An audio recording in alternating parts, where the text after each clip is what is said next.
Chapter 1. A Boy from Braunau. Adolf Hitler was born on April 20, 1889, in the small Austrian border town of Braunau am Inn, a modest settlement nestled along the river that divided Austria and Germany. His father, Alois Hitler, was a stern and ambitious customs officer in the Austrian civil service.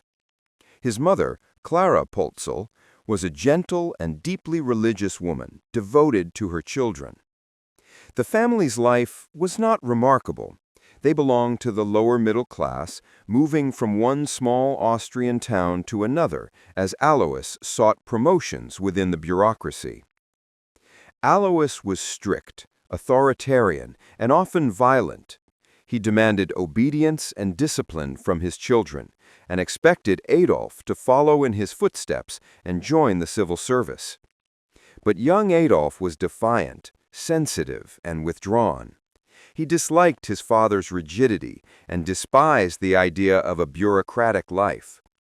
Instead, he dreamed of becoming an artist, a painter, an architect, or perhaps even a great cultural figure. His mother supported this softer side of him, nurturing his creative aspirations.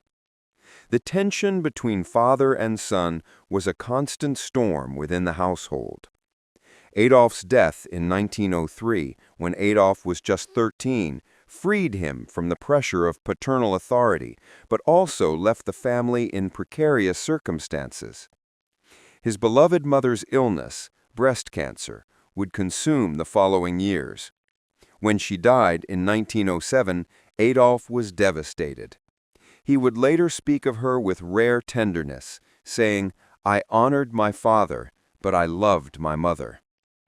After her death, the young man, barely 18, set out for Vienna, filled with dreams of grandeur and destiny. Chapter 2. Vienna, the cradle of a dark vision. Vienna, the imperial capital of the Austro-Hungarian Empire, was a dazzling and complex city. It was a melting pot of nationalities, languages, and ideas. German, Czech, Hungarian, Jewish, and Slavic populations all shared its streets. The city pulsed with intellectual energy, from the music of Gustav Mahler to the psychology of Sigmund Freud and the architecture of Otto Wagner. But beneath the surface, Vienna also simmered with anti-Semitism, nationalism, and class tension. Hitler arrived in 1907 with big dreams and little money. He applied to the Academy of Fine Arts but was rejected, not once, but twice. His drawings lacked the human figures and emotion that the examiners sought. His talent lay more in architectural sketches than portraiture. The rejection was a deep wound. He would later describe it as the moment his life lost direction. His savings quickly evaporated. By 1909, he was homeless, living in men's hostels and wandering the city streets with other destitute men. He painted postcards and architectural scenes for a pittance, sold them to tourists, and survived on cheap food. This period of hunger and humiliation forged his hatred of what he called the decadent bourgeois world. He began to see himself as a misunderstood genius cast out by society. During his years in Vienna, Hitler began forming the ideas that would later define him. He devoured books on history, politics, and art, and attended public lectures on German nationalism. He read pan-German thinkers like George von Schenerer, who preached the unification of all German-speaking peoples, and anti-Semitic writers such as Lanz von Liebenfels, who described Jews as a racial enemy. Vienna, where anti-Jewish sentiment was common in the press and politics, gave Hitler his first exposure to organized hatred. He watched demagogues like Karl Lueger, the populist mayor of Vienna, use anti-Semitism to win elections. Lueger's blend of nationalism, social populism, and racial resentment fascinated Hitler. He later admitted that Luger's oratory style and ability to sway crowds taught him the power of rhetoric. By 1913, tired of Austria and disillusioned by poverty, Hitler left Vienna for Munich in Germany, a move that would change his fate and eventually the world's. Chapter 3. Munich and the Call of War. Munich in 1913 was an artistic and cultural hub, but it also harbored growing nationalist and anti-Semitic movements. Hitler, a foreigner from Austria, settled quietly into the city, continuing his modest life as a painter and sketch artist. He was politically aware, but not yet active. He loathed the multi-ethnic Austro-Hungarian Empire and idolized Germany, seeing it as the true home of the German soul. In 1914, when the First World War erupted after the assassination of Archduke Franz Ferdinand, Hitler was electrified. He saw the war as a glorious chance for Germany to prove its strength. Though technically an Austrian citizen, he begged to serve in the German army and was accepted into the 16th Bavarian Reserve Infantry Regiment. For him, the trenches were not horror, but revelation. Hitler fought bravely at the Battle of the Somme and elsewhere, serving as a dispatch runner, a dangerous job that required crossing open battlefields under fire. He was twice decorated for bravery, receiving the Iron Cross, First Class, an unusual honor for a corporal. But his service was not without scars. He was wounded by shrapnel in 1916 and temporarily blinded by a mustard gas attack in 1918. In the hospital, as he recovered his sight, he received news that Germany had surrendered. The empire had fallen. The Kaiser had abdicated. The war was lost. For Hitler, it was a personal and national catastrophe. He later wrote, "I could stand it no longer. Everything went black before my eyes as if I had been struck by lightning." From that moment, a hatred for those he blamed, politicians, Marxists, and Jews, took root in his soul. Chapter 4. Revolution and Rage. Germany in 1918 was chaos. Soldiers and workers formed councils, inspired by the Russian Revolution. The Kaiser fled, and a fragile new republic was declared in Weimar. Food was scarce, inflation was rising, and millions of veterans returned home disillusioned and bitter. Many, like Hitler, felt that Germany had been betrayed from within, a myth later known as the stab in the back. Hitler remained in the army after the war, working as a political informant for the Bavarian government. His task was to monitor radical groups, but it was here that he discovered his true calling. In 1919, while attending a small meeting of a nationalist group called the German Workers' Party, Deutsche Arbeiterpartei, or DAP, Hitler was struck by their ideas, and they in turn were struck by his passion. The party's platform was simple: rejection of the Treaty of Versailles, hatred of Marxism, and belief in the superiority of the German race. But it was Hitler who would give the movement life. His ability to speak to crowds, to channel anger into words, was extraordinary. Soon he became the party's leading orator. He transformed the DAP into a new organization, the National Socialist German Workers' Party, or NSDAP, the Nazi Party. Its name was deliberately designed to appeal to both nationalists and workers.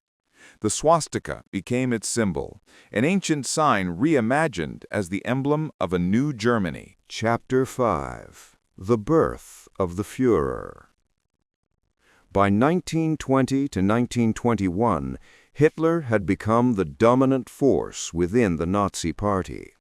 His speeches, delivered in Munich beer halls, drew thousands.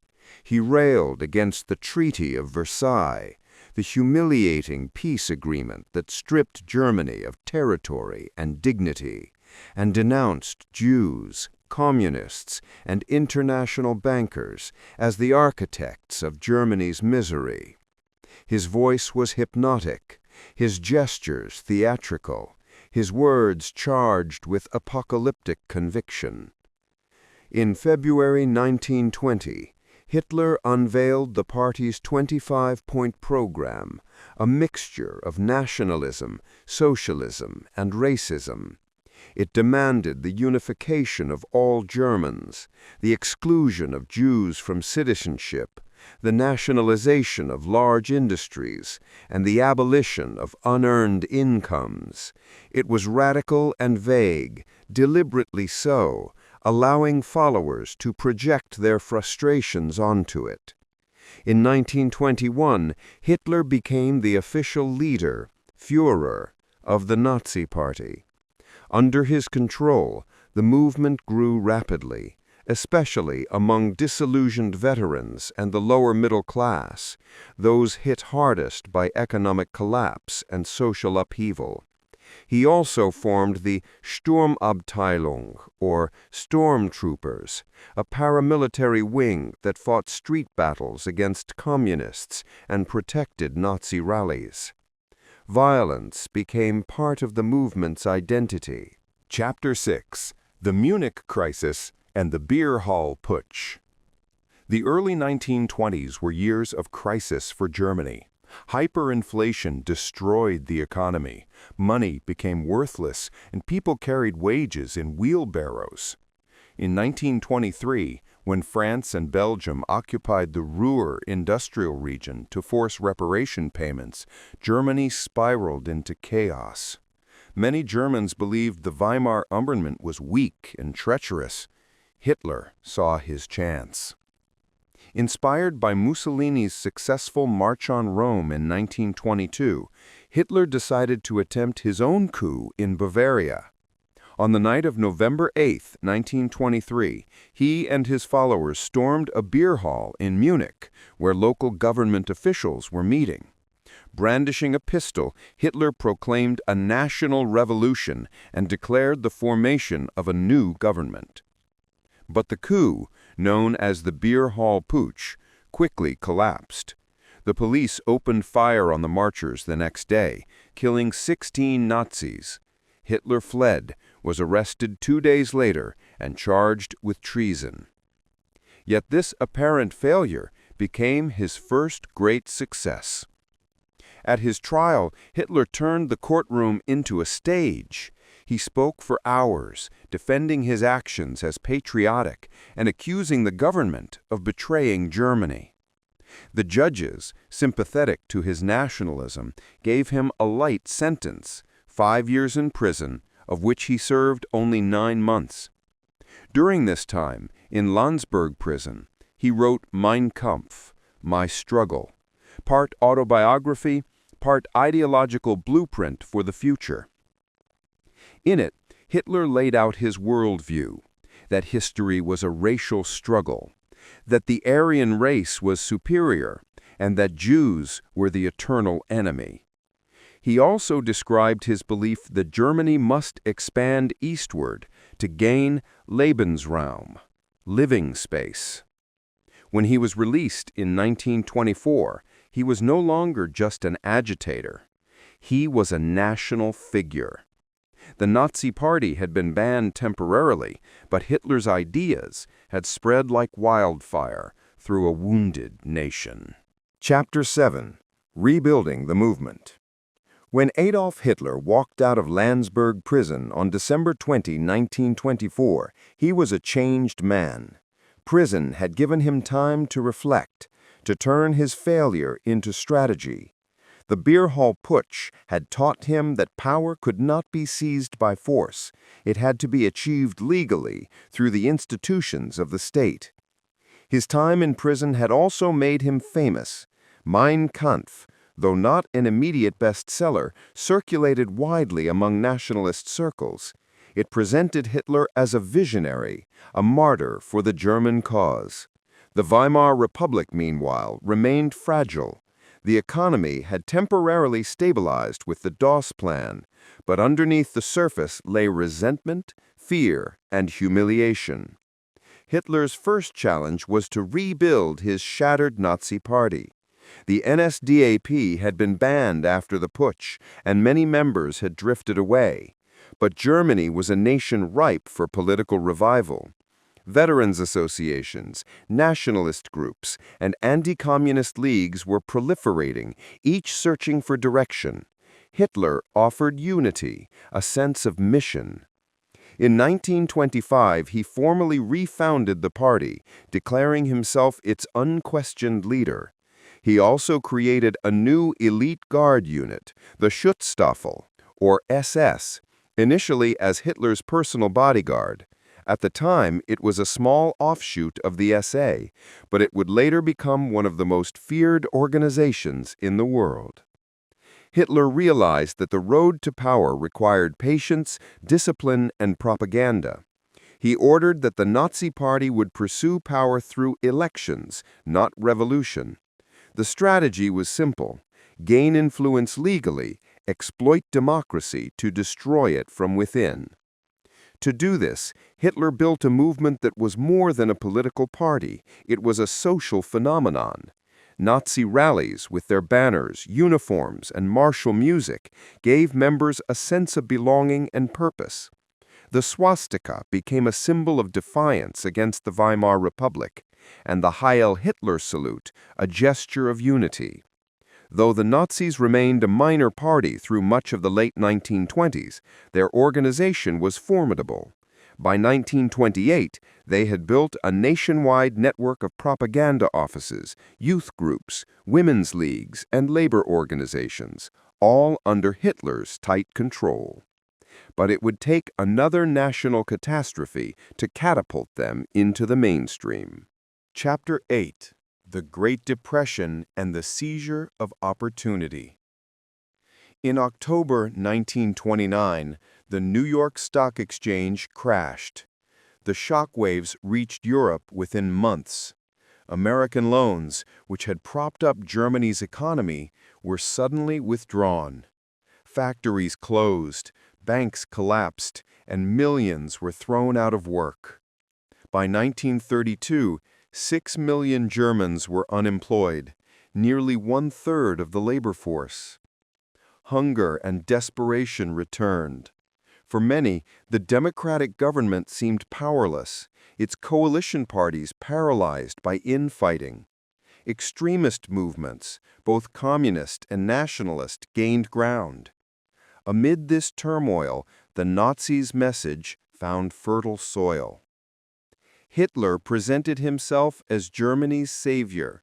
His speeches promised not only economic recovery, but national rebirth. He blamed the crisis on foreign bankers, Marxists, and the November criminals who had signed the Treaty of Versailles. He offered a simple, emotional narrative. Germany's suffering was not fate, it was betrayal. The Nazis' campaign machinery was unmatched. They flooded towns and villages with posters, leaflets, and films. Airplanes carried Hitler across the country so he could speak in multiple cities in a single day, a modern marvel at the time. His image appeared everywhere, the man of the people, yet larger than life. While other politicians spoke in statistics, Hitler spoke in visions. He promised jobs, pride, and unity. His message was vague enough to appeal to almost everyone. Workers saw him as an anti-capitalist reformer. Industrialists saw him as a bulwark against communism. Farmers saw him as their defender against urban decay. The results were astonishing. In the 1928 elections, the Nazis had won only 2.6% of the vote. By 1930, they surged to 18%. 2 years later, in July 1932, they became the largest party in the Reichstag with 37% of the vote. 13 million Germans had chosen Hitler's banner. Chapter 9: The Path to Power. Despite being the largest party, Hitler did not yet control the government. President Paul von Hindenburg, the aging war hero, distrusted him deeply. Hindenburg saw Hitler as a vulgar upstart, that bohemian corporal. Yet political instability continued. No coalition could hold a majority, and successive chancellors failed to restore order. Hitler demanded the chancellorship. Hindenburg refused. But behind the scenes, powerful conservative elites, industrialists, landowners, and right-wing politicians began to see Hitler as a useful tool. They believed they could harness his popularity to crush the left and restore authoritarian control. After months of intrigue, their miscalculation became Germany's undoing.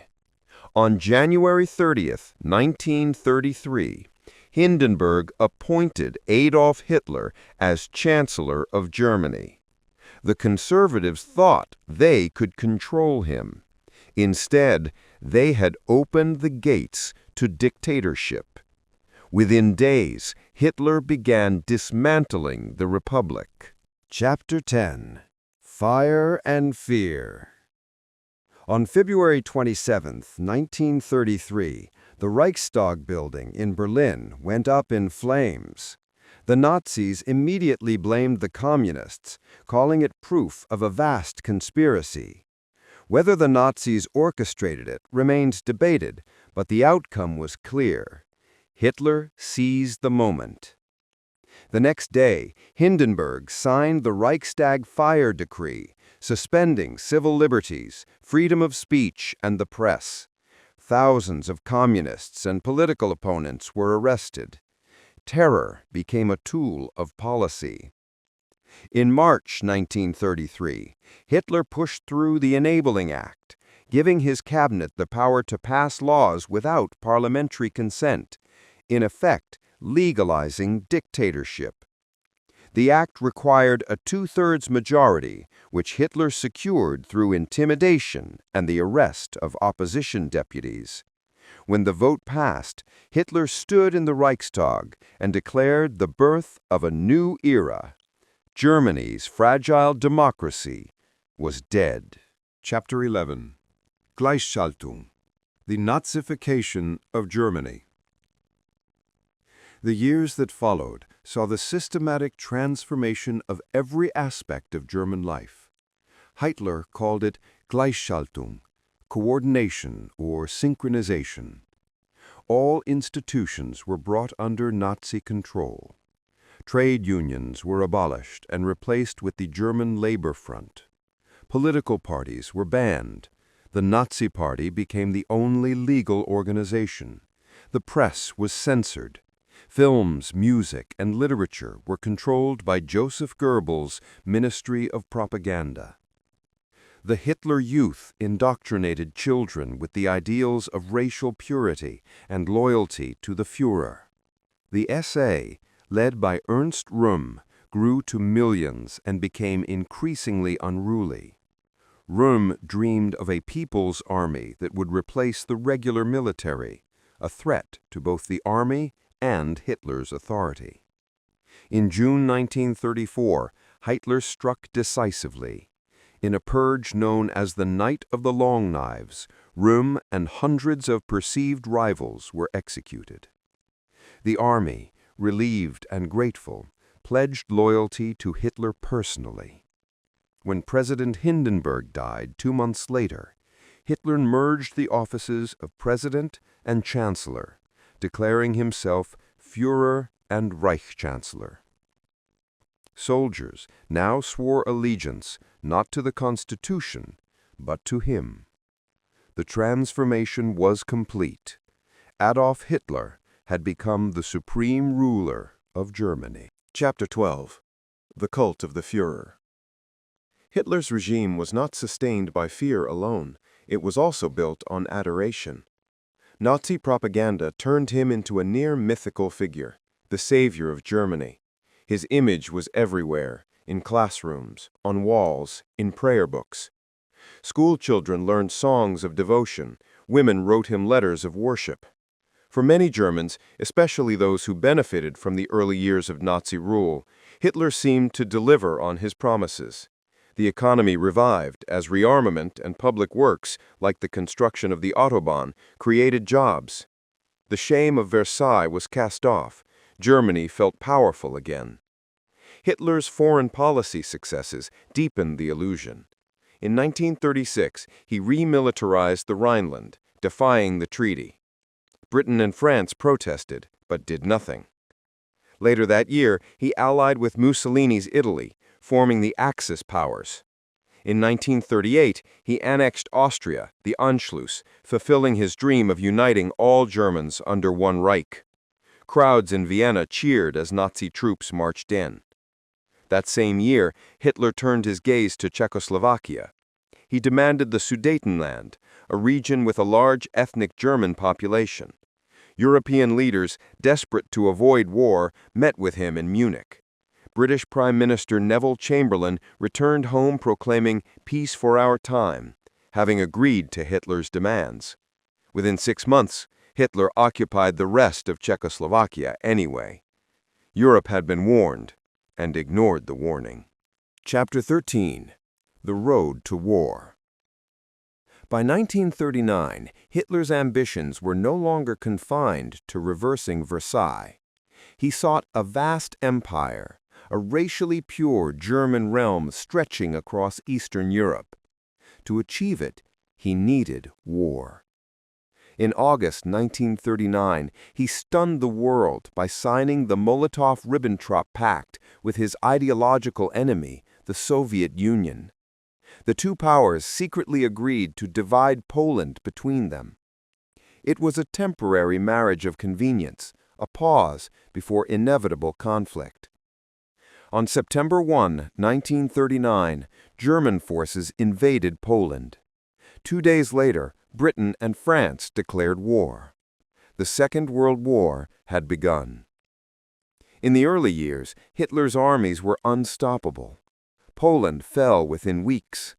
In 1940, Germany conquered Denmark, Norway, the Netherlands, Belgium, and France. By June, Nazi troops marched through Paris. The Blitzkrieg, Lightning War, stunned the world. Only Britain held out, protected by the English Channel and the determination of Winston Churchill. Hitler, now at the height of his power, believed himself invincible. His empire stretched from the Atlantic to the Carpathians. But behind the triumphs, the seeds of destruction were already sown. Chapter 14. The War of Annihilation. In June 1941, Hitler launched Operation Barbarossa, the invasion of the Soviet Union. It was the largest military campaign in history, involving millions of soldiers.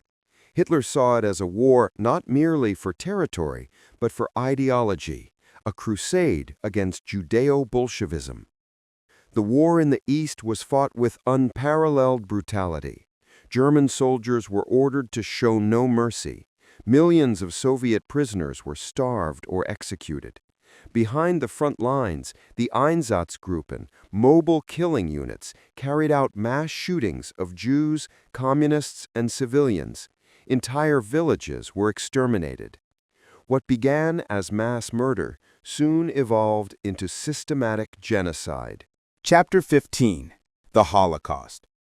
From 1941 onward, the Nazi regime implemented what it called the final solution to the Jewish question: the deliberate, industrialized extermination of Europe's Jews. Jews from across the continent were deported to concentration and extermination camps such as Auschwitz, Treblinka, and Sobibor. There, they were stripped of their belongings, their identities, and finally, their lives. 6 million Jews, along with millions of others, Roma, Poles, Soviet prisoners, homosexuals, and political dissidents, were murdered. The Holocaust was not only the darkest chapter of Hitler's rule, but one of the darkest in human history. It revealed the terrifying extent of his ideology, a fusion of racism, pseudoscience, and cold, bureaucratic efficiency. Chapter 16. The Fall of the Third Reich. By 1943, the tide of war had turned. The defeat at Stalingrad shattered the myth of German invincibility. Allied forces pushed from the west, while the Red Army advanced from the east. Bombers flattened German cities. Resources dwindled. Yet Hitler refused to surrender. He retreated into fantasy, issuing impossible orders, imagining new miracle weapons that would reverse his fate. As the Allies closed in, his paranoia deepened. He blamed his generals for betrayal, purged those he distrusted, and isolated himself in his Berlin bunker. By April 1945, Soviet troops were at the city's gates. Berlin was a ruin, its streets filled with refugees, rubble, and despair. On April 29th, Hitler married his longtime companion, Eva Braun, in a brief ceremony inside the bunker. The next day, they took their own lives. Their bodies were burned, as Hitler had instructed, to prevent display by the enemy. On May 8, 1945, Germany surrendered unconditionally. The Third Reich, which Hitler had claimed would last 1,000 years, had lasted just 12. Chapter 17. The Legacy of Destruction. When the smoke cleared, Europe lay in ruins. Tens of millions were dead. Entire cities were erased. The Holocaust had revealed the depths to which humanity could descend under the influence of hatred and totalitarianism. At Nuremberg, the surviving Nazi leaders were tried for crimes against humanity. The trials exposed in chilling detail the machinery of terror that Hitler had created, the camps, the deportations, the propaganda, the laws that turned neighbors into executioners. Hitler himself escaped judgment only through death, yet his legacy remained a warning to future generations that the combination of economic despair, national humiliation, and charismatic fanaticism can destroy even the most civilized of societies. The boy who once dreamed of painting cathedrals had instead built a temple of destruction, a world consumed by his own delusions of destiny. Epilogue. The Echo of a Tragedy. In the end, Adolf Hitler's life was a paradox of colossal ambition and catastrophic failure. He promised greatness, but brought ruin. He preached purity, but embodied moral corruption. His rise was not the work of one man alone, but of millions who followed, obeyed, or remained silent. His story endures not as a tale of power, but as a lesson in how easily a wounded nation can surrender its conscience to a false savior.